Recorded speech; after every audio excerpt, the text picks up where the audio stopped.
Բարև ձեզ հարգելի հեռուստադիտողներ, եթերում Աբովյան Թոքն է եւ ես Արման Աբովյանը։ Նախ շնորհակալություն ձեր նամակների համար, ձեր արձագանքի համար այն խնդիրներին, որոնք մենք հնչեցնում ենք այս տաղավարից։ Հիշեցնեմ ձեզ, որ այդ խնդիրները հիմնականում հենց դուք էլ բարձրաձայնում եք եւ տեղեկությունը գալիս է հասնում մեզ եւ մենք փորձում ենք միասին իրար հետ հասկանալ ինչ է կատարվում եւ ինչպես հասնել այս կամ այն խնդրի լուծմանը։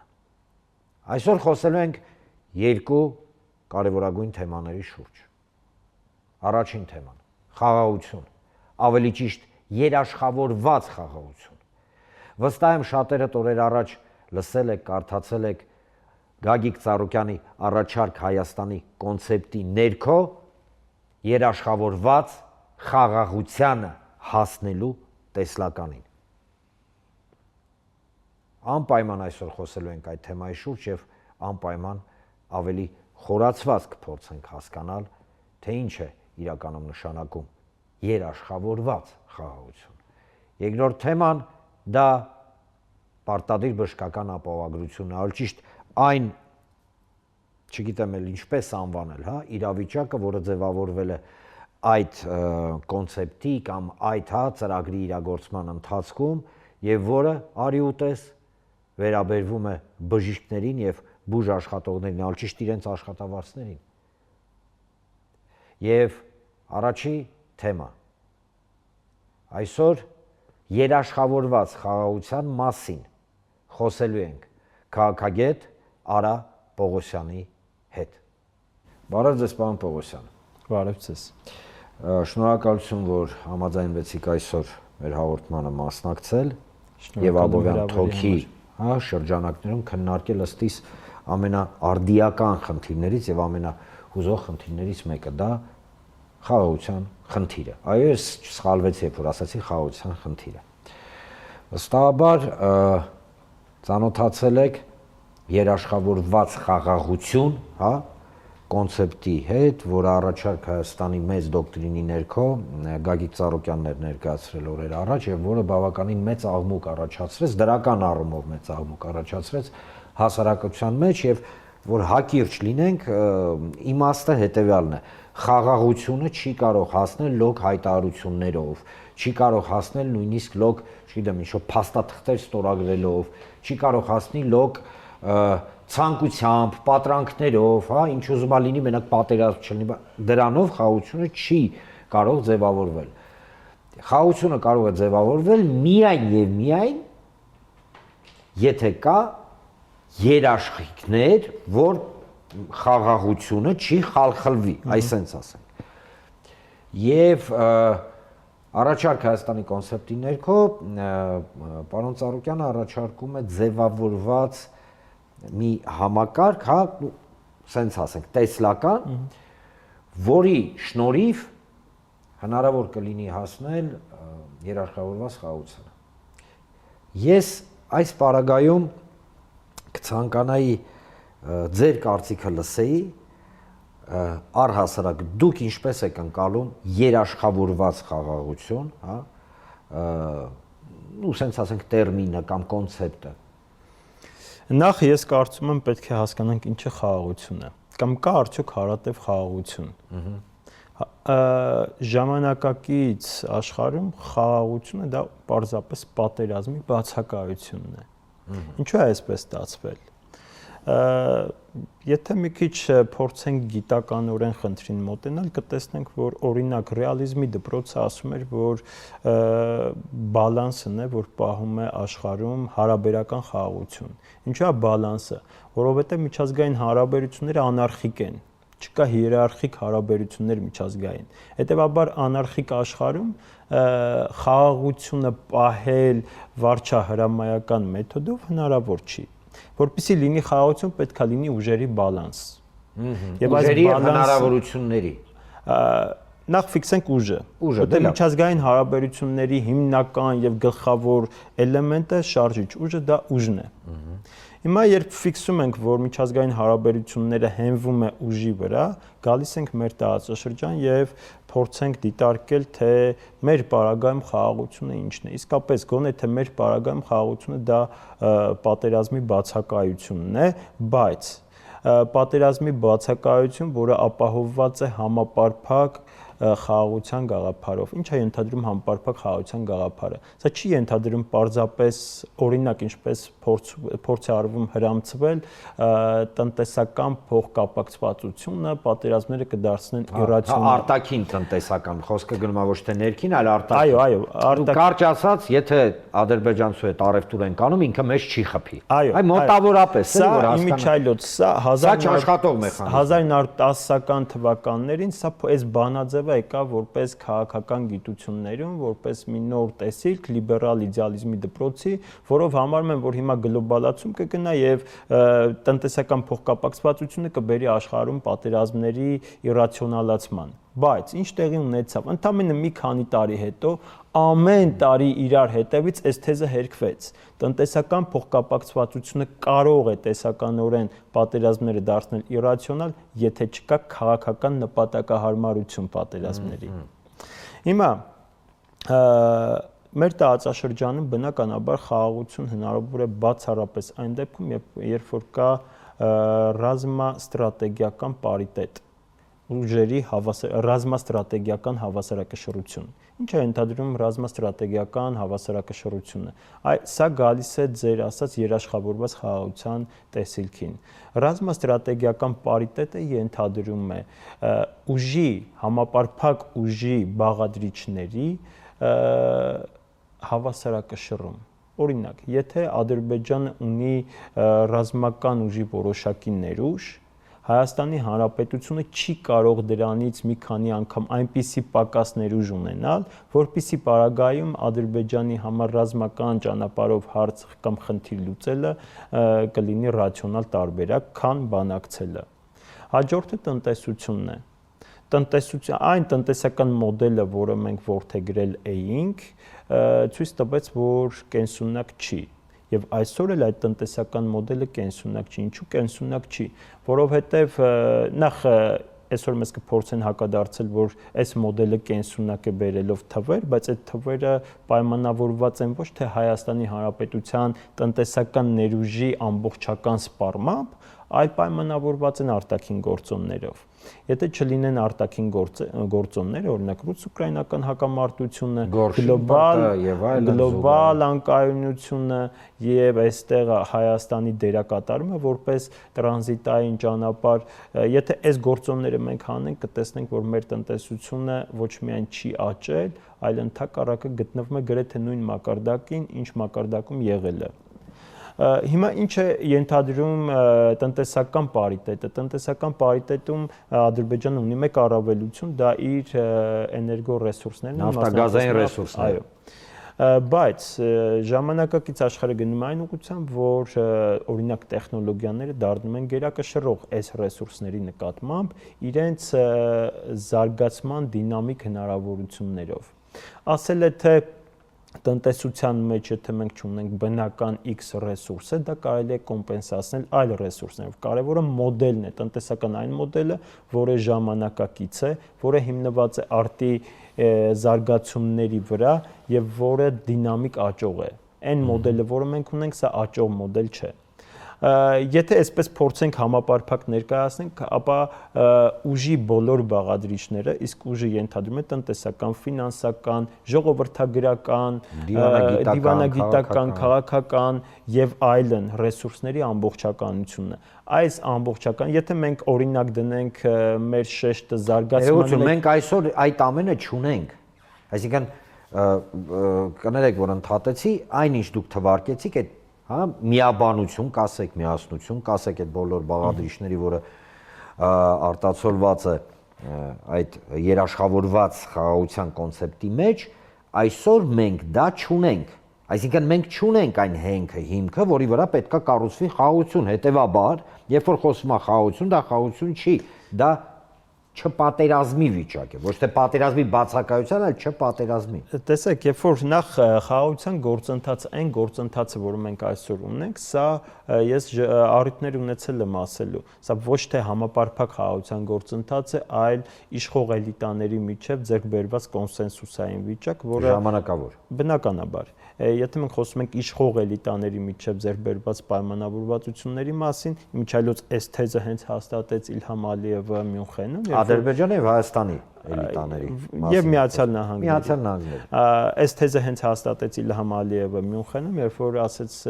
երբ որ Բայդենի վարչակազմը կգա, այն ժամանակ ձեր խաղաղության խաչմերուկի մասին կխոսենք։ Ճիշտ է իրենց ասած։ Այսինքն ինչ էր սա, ուղիղ իմաստով, եթե փորձենք հասկանալ, սա այն մասն էր, որ սա էլիտաների Թրամփյան, Ալիևյան եւ Փաշինյանական էլիտաների, իշխող էլիտաների միջև ձեռք բերված պայմանավորվածություն է, որը արդիական է այնքանով, որքանով այս էլիտաները կլինեն իշխանության։ Ընդ որում, ցանկացած պարագում կգա Միացյալ Նահանգներում վարչակազմ կփոխվի, մենք կտեսնենք Միացյալ Նահանգների մեր տարածաշրջան ուժի պրոյեկտման բոլորովին այլ տրանսֆորմացիոն երևույթ։ Ադրբեջանում տեղի կունենա փոփոխություն, մենք դարձյալ կտեսնենք այլ երևույթ, ընդ որում Ադրբեջանում այս փոփոխությունները բավականին դինամիկ են ու պայմանավորված չեն միայն Ալիևյան, այսպես պայմանական կլանի գոյությամբ կամ չգոյությամբ։ Դրա վառ օրինակը այն է, որ Ադրբեջանում աճեցվում է արևմտյան Ադրբեջան թեզը, հատկապես այսօր երեք բավականին ակտիվորեն խոսում են իրենց վերադարձի իրավունքի մասին եւ այլն եւ այլն։ Սրանք այն մասն են, որ երկարաժամկետ խաղաղությունը այն ճանապարհով, որ ճանապարհով փորձ է արվում հрамցվել, կենսունակ չէ։ Իմիջիայլոց ժամանակին մենք նաև այս խաղաղության խաչմերուկի մասին ենք ասում, որ սա կենսունակ չէ։ Այն առաջարկը, որը ծնվել է ռեակտիվ, այսինքն Ադրբեջանի պահանջներին հակառակ ձևավորվել է ինչ-որ կոնցեպտ, որը նույնիսկ կոնցեպտ ասելը դժվար է, կենսունակ չէ, եւ ժամանակը ցույց տվեց, որ այն ընդամենը լավ PR ակցիա էր։ Հիմա նույնը թրիփի մասով է։ Մեզ բերել են, հանգեցրել են մի իրավիճակի, երբ որ թրիփը դարձել է Միացյալ Նահանգների իշխող նախագահի Դոնալդ Թրամփի համար այսպես անձնական խնդիր եւ հաջորդ իշխանությունը, որը կասի, որ նույնիսկ դեմ բան կարտահայտվի թրիփի մասին, միանգամից կարժանանա անձնական վրեժխնդրության։ Հետևաբար Թրամփի կողմից։ Բնականաբար Հետևաբար մեր խնդիրը այստեղ ոչ թե նոր նարատիվների հետևից ընկնել ռեակցիոն քաղաքականություն վարելն է, այլ Ալիևը մեզ այդ օրինակը ցույց տվեց, կհիշեք 22-23 թվականներին, երբ որ հայտարարում էր, որ եթե կա Լաչինի միջանցք, ապա պետք է դրա անալոգը մեզ լինի, որպեսզի հավասարակշռվի։ Հիմա նույն հավասարակշռման խնդիրը մենք այստեղ ունենք։ Գոյություն ունի թրիփ, որը միակողմանի Ադրբեջանին տալիս է առավելություններ։ Միջանցք, եկեք ուղիղ խոսենք։ Դա միջանցք է։ Հիմա ինչ ուզում, ինչ հեքիաթ ուզում են պատմեն։ Բայց սրա անալոգը չկա, որը կհավասարակշռի գոնե այս երկու արտոնությունները։ Ադրբեջանը միակողմանի արտոնություններ է ստացել Հայաստանի տարածքում։ Մեզ համար գոնե թե նաև տնտեսական, ռազմավարական իմաստով կենսական է օրինակ Իրանից Նախիջևանով դեպի Հայաստան թրիփի անալոգը ասենք, հա, անալոգը, որը մեզ հնարավորություն կտա Իրանից դեպի Հայաստան ավելի կարճ ժամանակահատվածում բեռնափոխադրումներ իրականացնել։ Երաշխիքները խաղաղության դա իհարկե ուժն է եւ բաղադրիչները, որոնք այդ ուժը ձևավորում են՝ դիվանագիտական, ռազմական, քաղաքական, սոցիալական, սփյուռք, իմիջիայլոց եւ այլն։ Բայց դրա հետ մեկտեղ մենք ունենք հակառակ պատկերալ, ճիշտ որը մեզ փորձում են ներկայացնել, մենք ասում են ժողովուրդ ջան, ուրեմն սահմանին չեն կրակում, այս մի տարի է համարյա չեն կրակում սահմանին։ Ուրեմն խաղաղություն է։ Որոշ մարդկանց համար դա կարող է թվալ տրամաբանական, հա չեն կրակում, խաղաղություն է, հա, կասեն, հա դե տարածքներ են, հա Ադրբեջանը վերահսկում է Հայաստանի ստրատեգիկ հարավ-հյուսիս, հա, համ Տավուշի մարզում, համ Սյունիքում ստրատեգիկ ճանապարհները, ըստ էության ուղակի եւ անուղակի վերահսկում է։ Սյունիքում ուղակի, Տավուշում անուղակի, հա, այդ պլաստմասից մի հատ sense բան են, ան ինչա Պարիս սպասեմ, ինչ ասեմ, բերել են դրել են անմիջապես ճանապարհի եզրին Այն կոմը ասել են էդի ձեզ փեշքեշ ադրբեջանցիներ, ժողովրդին, գիտեք ոնց, այո խափել են, ասելով, որ դիմացը Հայաստանը ինչ-որ բան կստանա, ոչ մի բան չստացանք, հիշում եք, չէ՞ ժողովուրդ ջան, ու մեզ ասում են, էսա խաղությունը, այ հիմա ձեզ նայում են մարդիկ, ես չեմ ուզում ձեր պատասխանը, ոնց որ կանխագուշակեմ, հիմա դա խաղություն է։ Տեսեք, երբ որ խոսում ենք խաղաղության մասին, մենք պետք է հասկանանք, որ ժամանակակից պատերազմները միայն կրակելու միջոցով չեն վարվում։ Ադրբեջանը շատ ուղիղ Հայաստանի նկատմամբ կիրառում է սուր ուժ։ Ինչ է սա կոչվում։ Միջայլոց քաղաքագիտական բավականին նոր տերմին է եւ նոր տեսություն է։ Սուր ուժը նշանակում է, երբ տարբեր հնարքներով փորձում են ներթափանցել քո հասարակություն գաղափարական եւ այլ գեներացիաների միջոցով եւ ստիպում են քո հասարակությանը ստիպում են, ոչ թե համոզում են, այլ ստիպում են ենթարկվել այն նարատիվներին, որոնք պարտադրվում են։ Այ մեր հասարակությանը օրինակ պարտադրվել է նարատիվ, որ մենք թույլ ենք եւ եթե մենք չհնազանդվենք, ապա մեզ կգան եւ կսպանեն։ Մյուս նարատիվը, որ եթե մենք փորձենք արժանապատվության դիրքեր, իհարկե արժանապատվությունը մենք չենք դարձնում քաղաքական կատեգորիա, որովհետև քաղաքականությունը եւ միջազգային հարաբերությունները այլ կատեգորիաներով են, բայց եթե որպես ժողովուրդ մենք որոշում ենք արժանապատվության դիրքերից հանդես գալ, ապա դա վատ է, որովհետև նորից մեզ կճնշեն, մեզ չեն լսի եւ կսպանեն, պատերազմ կլինի եւ ամեն ինչ կլինի պատերազմ։ Եթե մենք ընտրություն կատարենք եւ չընտրենք այն ուժին, որին մեզ պարտադրում են օրինակ մեր ճշնամիները, այ նորից մեր համար վատ կլինի, որտեղ կլինի պատերազմ։ Այ եթե մենք որոշենք, որ մեզ պետք չի սահմանադրություն, որը մեզ պարտադրում են Թուրքիան եւ Ադրբեջանը, այ նորից վատ կլինի, որովհետեւ դա կլինի պատերազմ։ Այսպիսի նարատիվները Պողոսյան, դուք նկարագրեցիք դասական շանտաժի սցենարը։ Եթե սա չանես, քեզ կսպանեն։ Եթե սա չանես, քեզ բայց նույն չգիտեմ, փիլիսոփայական բոլոր տեսությունները ասում են, որ շանտաժը ըստ էության ինքը հակառակ process է, այսինքն եթե դու անես, քեզ կանեն։ Այսինքն եթե դու ենթարկվեցիր շանտաժիստին, հող հանձնեցիր, սահմանադրություն փոխեցիր, ինքնությունդ դրեցիր նժարի վրա, արժանապատվությունդ խփեցիր գետնով, այդ ամենի վերջը միևնույն է քո կամ ուժով կամ սուր ուժով կոտորած։ Այս սուր ուժի մասին որ խոսում ենք, սուր ուժի նպատակը այն չի, որպեսզի քեզ պարտադրեն դու զիջես, հետո լինի խաղաղություն։ Երբ որ քո նկատմամբ ազդեցություն է գործադրվում, սուր ուժը դա ազդեցություն է, մանիպուլատիվ եւ այլ գործիքների համադրմամբ, ապա ազդեցության նպատակը բնականաբար քո հասարակարգը փլուզելն է, ոչ թե քեզ լավություն անելն է, ինչ որ փոքր քառակուսի կիլոմետրի վրա քեզ այսպես արդյունավետ բնակավայր թողնելը, այլ փլուզելը այդ հասարակարգը։ Հիմա բավական տեսաբաններ են աշխատում ինչպես կարելի է պայքարել օրինակ սուր ուժի դեմ։ Եվ չկա արդյունավետ պայքարի մեթոդներ։ Նույն կերպ Հայաստանի Հանրապետության նկատմամբ կիրառվում է սուր ուժը, որը թշնամական գործողություն, որը պատերազմական գործողություն է լայն առումով, եւ սրա դեմ մենք ըստ էության ցավոք սրտի չունենք պատասխան։ Չունենք պատասխան, որովհետեւ արդյունավետ պաշտպանություն ըստ էության սրա նկատմամբ 3 գործոնով է պայմանավորված։ Առաջի գործոնը ներհասարակական համերաշխությունն է։ Երբ որ ես ձեզ չեմ կասկածում թշնամու օգտին կամ թշնամու հետ համագործակցելու մեջ։ Մյուս կարևորագույն գործոնը դա պետական ինստիտուտների նկատմամբ վստահությունն է։ Օրելի չէ։ Հաջորդը եւ ամենակարևորը նորից լեգիտիմությունն է իշխանությունների որոշումների։ Որոշումների լեգիտիմությունը պայմանավորված չէ ստացել եմ 55 մանդատ, ուրեմն իմ որոշումները լեգիտիմ են, ոչ։ Որոշումների լեգիտիմությունը պայմանավորված է ներհասարակական կոնսենսուսով։ Եթե չկա ներհասարակական կոնսենսուս, ապա այդ որոշումները պատկանում են բացառապես տվյալ խմբին։ Այս 3 գործոնների բացակայությունը մեզ դարձնում է այսպես թիրախ, որպեսզի մեզ հարվածեն սուր ուժով կլինի, կոշտ ուժով կլինի, հիբրիդային գործիքներով կլինի, տարբեր ձևերով։ Այսինքն գալիս ենք մի եզրակացության, որ խաղաղությունը առանց երաշխիքների, այսինքն եթե չկա երաշխավորված խաղաղություն, այլ նա ընդհանրապես անպագորգոր հայտարարություններ են, ստորագրված ինչ-որ փաստաթղթեր են, պրեմիաներ են արտասահմանյան ինչ-որ հիմնադրամներից, կամ Տրամպի կողմից սենց ուսին սենց թփթփացնել, շփոթելով ճիշտ է Տրամպը նենց չի հիշում Հայաստան, թե Ալբանիա, Ադրբեջան, թե Ադրբեջան, չէ՞, ինչպես բաներ ասել, ինքը ամբողջության մեջ է տեսնում։ Ռեգիոնը իրան միևնույնն է, Հայաստան կլինի, չի լինի իր համար նույն այդ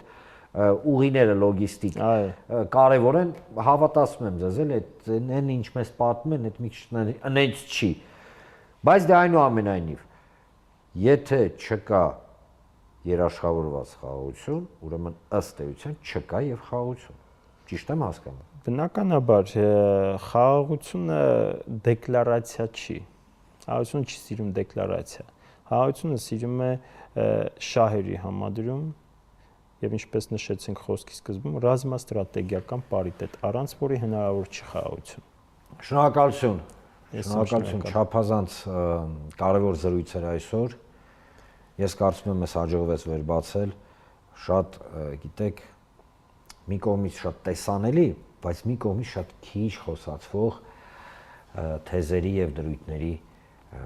մասին, հա, բոլոր այն տեղեկությունը, որը թույլ կտա հասկանալ իրականում ինչ է խաղաղությունը, ինչ է պատերազմը ու նպատակը ինչումն է եւ ոնց հասնել երաշխավորված խաղաղությանը։ Շնորհակալություն, պարոն Պողոսյան, հիշեցնեմ ձեզ, հարգելի հեռուստադիտողներ, որ այսօր Աբովյան թոքի եթերում զրուցեցինք քաղաքագետ Արա Պողոսյանի հետ։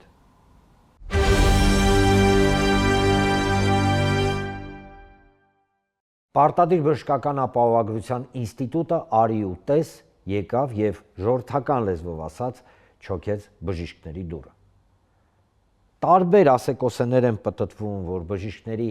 աշխատավարձներն են բավականին լուրջ կրճատվել կամ այդ մարդիկ շատ քիչ գումար են ստացել, ինչևից է։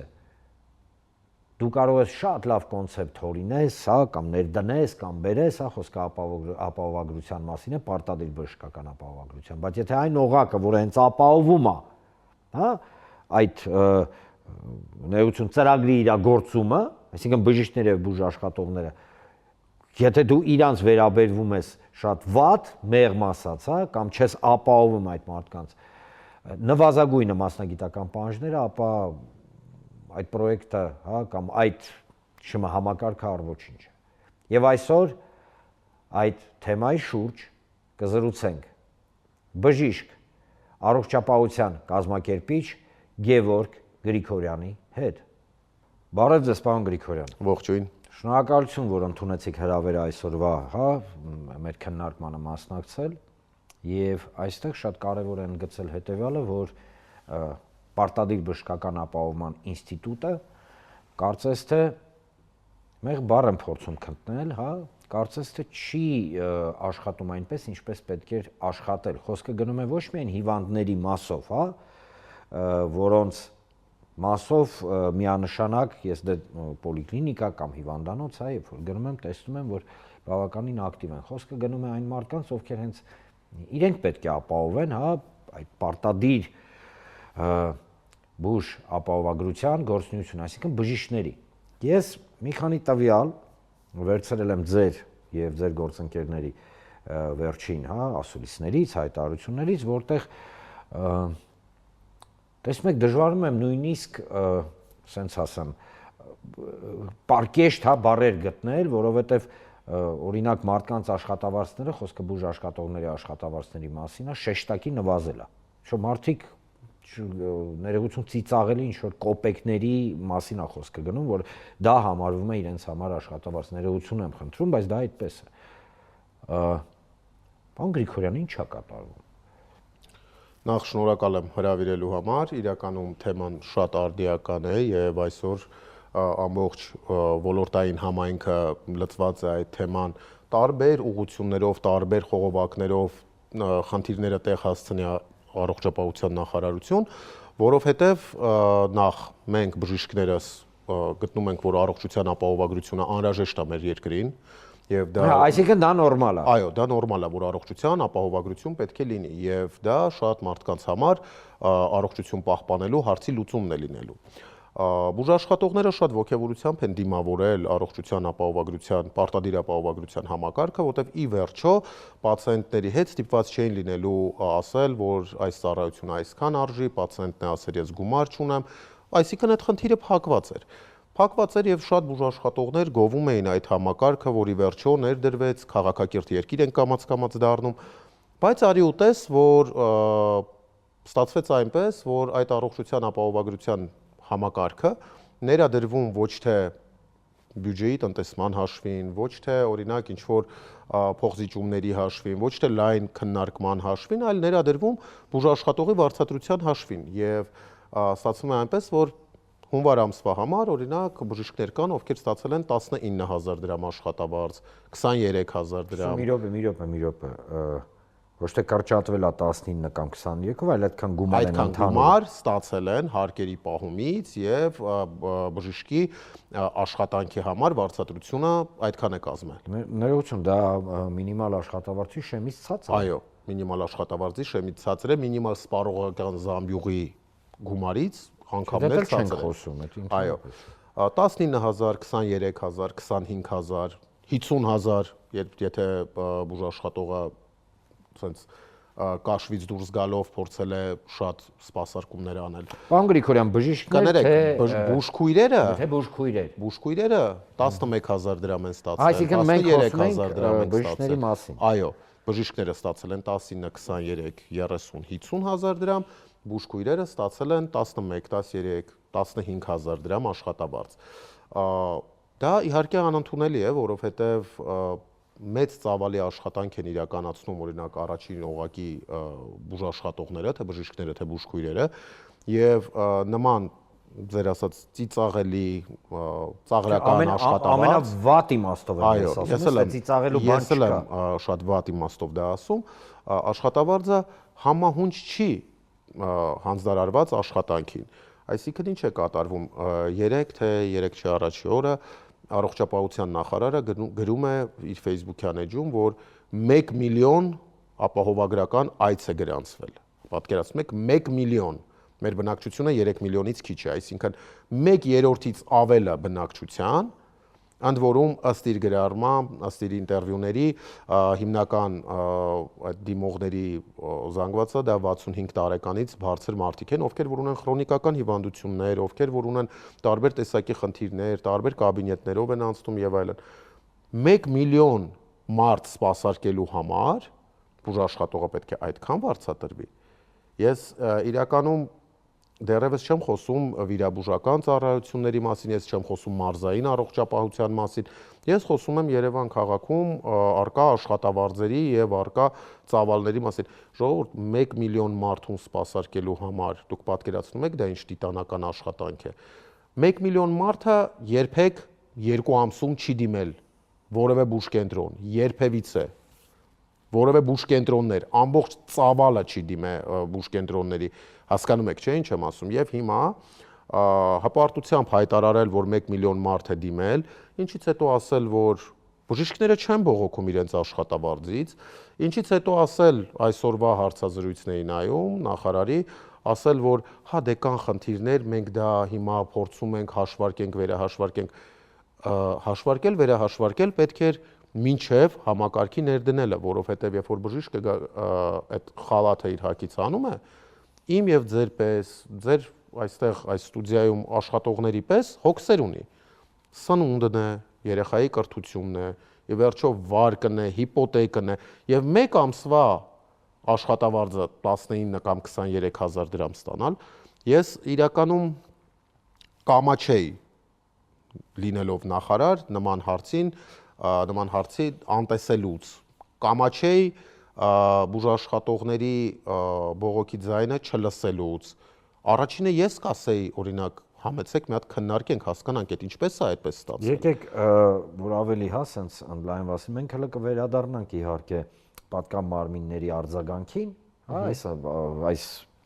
այս իրավիճակին։ Ես իրականում շոկահարված նստած լսում եմ ու ամոթալի իրավիճակ է, սա ոչ թե ինչ-որ ասենք ապօրինի, ոչ թե ասենք ինչ-որ անմարդկային, սա ամոթալի իրավիճակ է։ Խայտառակ իրավիճակ է։ Առողջապահության համակարգի խայտառակ պետության համար սա ամոթալի իրավիճակ է։ որ պետության մեջ աշխատող բուժաշխատողները պետք է ստանան, բարձրատրվեն նվազագույն սպառողական զամբյուղից ավելի ցածր աշխատավարձով։ Գրիգորյան, մենք ինչ ենք խոսում, ինչ սպառողական զամբյուղ, ներողություն, ես հասկանում եմ դուք փորձում եք Ես փորձում եմ ավելի առարկայական համեմատական անցկացնել, որպեսզի մարդիկ հասկանան ինչի մասին է խոսքը։ 19-20,000 դրամ չի կազմում միջին, ես ներողություն եմ խնդրում համեմատության համար, միջին հեռախոսի վարկի մարման գումարին։ Գիտեք, ես մի հատ բան եմ ուզում ուղղակի ասել, որ 19-20,000 դրամ, որ մենք ասում ենք, իշխանությունները կլինեն, պրոիշխանական քարոզիչները կլինեն, չգիտեմ, այնտեղ ֆեյքային ֆաբրիկայի աշխատանքը կլինի, ինչ որ փորձում են մանիպուլացնել, որ բժիշկները փողի բազար են անում, հենց այս բառը փողի բազարը բժիշկն անում, թե 9 միլիոն դրամ կներեք պրեմիա ստացողն է փողի բազարանում։ Բերանս են բացել։ Ավաղ, բայց ես այդ չեմ հաշվում ուրիշի գումարը։ Ստանում են, թող ստանան, թող adekvat աշխատեն, բայց ստանալ օրինակ միլիոններով պարգևավճար, իսկ բժիշկին ասել դե ինչ է նշանակում բողոքել աշխատավարձից, դա իրանց կոչումն է։ Այդ բժիշկը պետքա մի բան հագնի, մի հատ տրանսպորտով գա, որ կարողանա ձեզ բուժօգնություն ցուցաբերի։ Պարոն Գրիգորյան, պետք է մարդիկ էլ հասկանան, որ այս աշխատավարձային պայմաններում տուժելու է բուժօգնության որակը, որովհետև անվանի բժիշկները, գրագետ բժիշկները չեն աշխատելու այս համակարգում եւ իրենք մնալու են այսպես ասած այն բժիշկների հույսին, որոնք որ համաձայնվել են ստրկամտության մեջ ապրել եւ 19 կամ 25,000 դրամով աշխատել այս համակարգում։ Ինչի, որովհետև այլտեղ իրենց չեն կարողանա ռեալիզացնել։ Նա տեսեք, քննադատությունով իրականում պարտադիր ապահովագրության ինստիտուտը, որը հապճեպ ներդրվեց եւ ավելի քան համոզված եմ ներդրվեց նախընտրական տրամաբանության մեջ, ինչը կրկին խայտառակություն է, բայց ինչևից է։ Ոչ միայն նախընտրական տրամաբանության մեջ։ Եկեք դա էլ ընդգծենք, որ 2024 թվականի հունիսի 24-ին թե 28-ին Համաշխարհային բանկը հրամանագիր է ստորագրել, համաձայն որի 110 միլիոն դոլար վարկ է տրամադրում մեր պետությանը, որպեսզի առողջապահական ոլորտում բարեփոխում իրականացնեն ներառյալ ապահովագրական համակարգի ներդրումը։ Եվ եթե մինչև 26 թիվը, որտեղ դա 21-ից 26 թվի ծրագրի շրջանակում է, մինչև 26 թիվը ներառյալ չներդնեին ապահովագրական համակարգ, իրենք այդ պայմանագրից, այդ վարկից զերծ էին մնալու։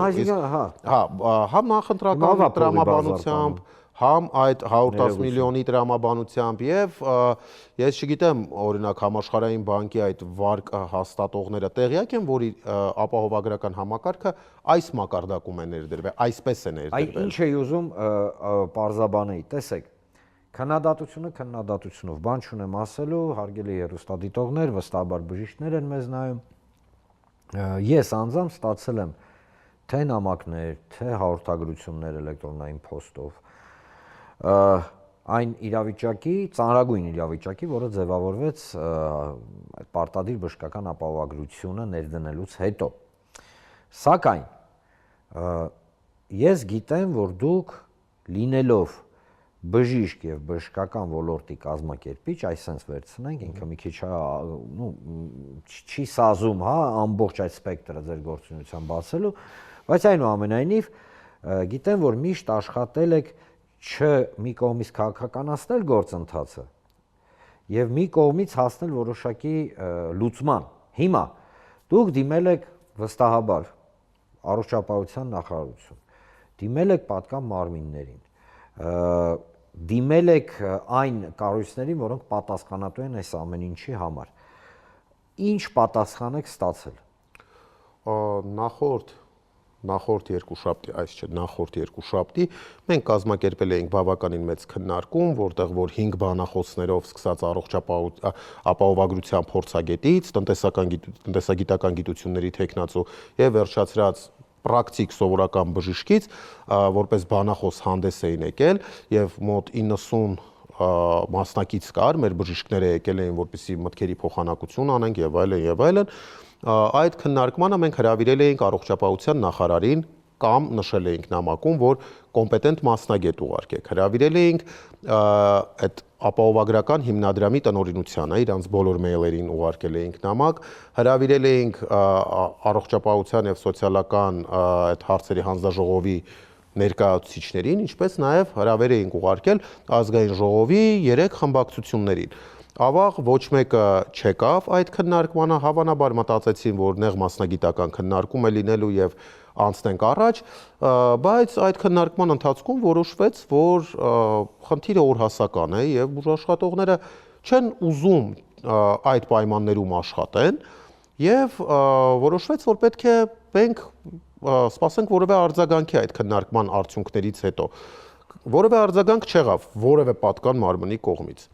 Ինչից հետո մենք այս երկուշաբթի օրը առավոտյան ժամը 11-ին ներկայացուցչական խմբով, այդ քննարկման արդյունքում ձևավորված թիմի ներկայացուցչական խմբով, ինչպես նաև շատ այլ բուժաշխատողների կողմից ստացած նամակների,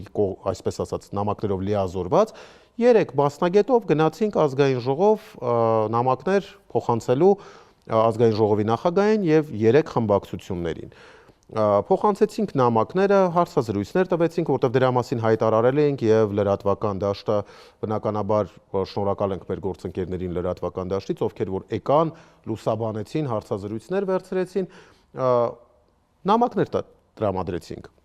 Տեսեք, ինչի եմ ես սա ուզում ընդգծեմ։ Մենք նամակ ենք տրամադրել ազգային ժողովի նախագահին, ՔՊ խմբակցությանը, Հայաստան դաշինքին եւ Պատիվ ունեմ դաշինքին։ Մենք միասին ծանոթ ենք իրար արդեն գրեթե 8 տարի։ Դուք իմ քաղաքական հայացքները գիտեք ու գիտեք ինչ է իմ համար նշանակում քաղաքացիական պայմանագիր կուսակցությանը որևէ տեսակի նամակ առհասարակ հղել։ Ես իմ ամբիցիաները, իմ մտածելակերպը դրել եմ մի կողմ, որպեսզի մեր բուժաշխատողների հարցը միշտ ասել եմ դուք չեք քաղաքականացնում։ Կարգավորենք, որովհետև այդ բուժաշխատողների մեջ կա գործող իշխանության համակիր, կա, չգիտեմ, ընդդիմության համակիր, կա արտախորհրդարանական ընդդիմության համակիր։ Մենք մեր նախաձեռնող խումբը որևէ քաղաքական, առանց որևէ քաղաքական պատկանելիության այդ նամակները տվել է, որպեսզի համայնքի ոլորտի հարցը կարգավորենք։ Եվ մենք սպասում ենք մինչև այս եկող երկուշաբթի օրը, այսինքն մինչև մարտի 2-ը, ինչից հետո, եթե մենք չունենանք որևէ տեսակի արձագանք ոչ իշխանական խմբակցությունից, ոչ ընդդիմադիրից, մենք արդեն իսկ անցնելու ենք մեր հաջորդ քայլին, որը որ ես չեմ ուզում բացահայտեմ այսօր եթերում, որովհետև չեմ ուզում ճակերտավոր ասած փչացնեմ սյուրպրիզը։ Հիմա տեսեք, սյուրպրիզներից խոսել, ես հաղորդմանը նախապատրաստվելուց մի շատ տարօրինակ Facebook-յան փուչուրիկ տենց մի տեսանյութի հանդիպեցի, ներողություն, Telegram-ում եմ հանդիպել, որտեղ իշխանության ներկայացուցիչը, ճիշտ ասած չհասկացա, կարծես թե ներողություն եմ խնդրում պարոն Գրիգորյան, փորձ էր անում անլրջացնել ձեր գործունեությունը, այսինքն ձերը չէ նույնիսկ բժիշկների ամեն ինչը կոչեք իր անունով, այո, ծաղրական տեսանյութ է։ Ես տեսեք, ես չասացի։ Ես ասում եմ, որ դա ծաղրական տեսանյութ էր, որը որ հրապարակել է առողջապահության նախարարի տեղակալը։ Փոխնախարարն էր։ Այո, փոխնախարարն է հրապարակել։ Այսինքն տեսանյութում փոխնախարարն էր։ Այո, տեսանյութում փոխնախարարն էր, ով որ այդ տեսանյութը տեղադրեց եւ կոմենտները, մեկնաբանությունները ոչ իր ընկերների համար փակեց, բայց իր ընկերների ցանկում գտնվող բժիշկների մեծամասնությունը այնպիսի արձագանք տվեց ամոթանք տալով նախարարի տեղակալին, որ չեք ամաչում, մարդիկ հարց են բարձրացնում, դուք ծաղրում եք, որ այդ տեսանյութը հեռացվեց իր էջից, սակայն մենք բնականաբար հասցրեցինք ֆիքսենք այդ տեսանյութը եւ ամբողջությամբ մեր մոտ պահպանված է։ Ամբողջ Facebook-ը եւ Telegram-ը ողողված է այդ տեսանյութը։ Տեսեք, քանի որ փոխնախարարը տեսանյութը տեղադրել է, ինչից հետո հեռացրել է, բնականաբար իրեն տհաճ է եղել այդ մեկնաբանությունները, այդ տեսանյութը եւ այլն, եւ եթե կարելի է, ես ուզում եմ հենց նախարարի տեղակալին դիմեմ, Տիկին Նանուշյան, եթե ձեզ պարտադրում են նման տեսանյութերում նկարահանվեք, այս նշանը ցույց տվեք։ Ես խոստանում եմ, որ բժիշկները կհասնեն ձեզ օգնության, որովհետև այլ պարագայում ես որևէ տեսակի մոտիվ ձեր մոտ չեմ տեսնում նման տեսանյութ հրապարակել այս խայտառակ իրավիճակի առնչությամբ։ Ինչևից է, սա թող անպայման նախարարի տեղակալը տեսնի, բայց այդ ծաղրական մոտեցումը, գիտեք, անընդհատ ընդգծելը, որ մենք 3 բժիշկով ենք։ Համենախարարի այսօրվա հարցազրույցում եմ ես դա տեսել։ Բայց արի ու տես, որ դրա մասին մինչև փոխնախարարի տեսանյութը, մինչև նախարարի այսօրվա զրույցը խոսել էր նաև մամլո խոսնակը, որ հայտարարություն էր տեղադրել, թե ով է լիազորել 3 բժիշկին խոսալ բժշկական համայնքի անունից, իսկ հետո կրկին անգամ հեռացրել էր իր էջից, այսինքն այդ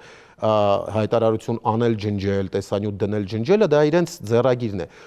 Ինչին ի պատասխան 100-ից ավել բուժաշխատողներ իրենց նկարով, իրենց էջում ֆլեշմոբ էին սկսել, համաձայն որի իրենք լիազորում են բժիշկների նախաձեռնող խմբին, մենք այդպես շատ պարզ անուն ենք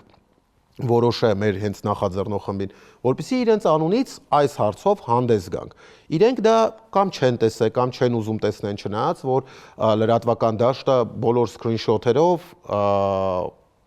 անդրադարձել է դրան, որ բժիշկները ֆլեշմոբ են անում, այդ իրենց գիտեք ծաղրական կամ անլրջացնելուն ուղղված կամ չնկատելուն ուղղված գործողությունները հավատացած եղեք, որ աննկատ չեն մնում եւ բուժաշխատողները նույնիսկ ովքեր համակրում են այդ քաղաքական ուժին, այս նախարարին, իրենց արած ռեֆորմներին, այդ մարդիկ տեսնում են, որ բժշկական համայնքը հարց է բարձրաձայնում, բուժքույրերը հարց են բարձրաձայնում եւ ավաղ այսպիսի արձագանք են ստանում։ Այդ մարդիկ հասկանում են, որ վաղը կամ մյուս օր իրանք են լինելու այդ ճակերտավոր ասած հեգնվող բուժաշխատողների կարգավիճակում։ Եվ ես կողմ եմ, որպեսզի այս իրավիճակը գա կոնստրուկտիվ դաշտ եւ այս իրավիճակի կոնստրուկտիվ դաշտում շտկում գտնենք, որովհետեւ ես կրկնում եմ, մեզ անհրաժեշտ է առողջության ապահովագրության համակարգ, բայց դա չպետք է լինի բժշկի հաշվին։ Շնորհակալություն պարոն Գրիգորյան, նույնիսկ մեկնաբանելու էլ բանել չմնաց, որովհետև այո, չի կարելի մարդկանց առողջությունը 1, երկրորդը մարդկանց աշխատանքը 2, երրորդը ոլորտը, տնել մի նեղություն նժարի, որի անունը կլինի բժշկական ապահովագրություն եւ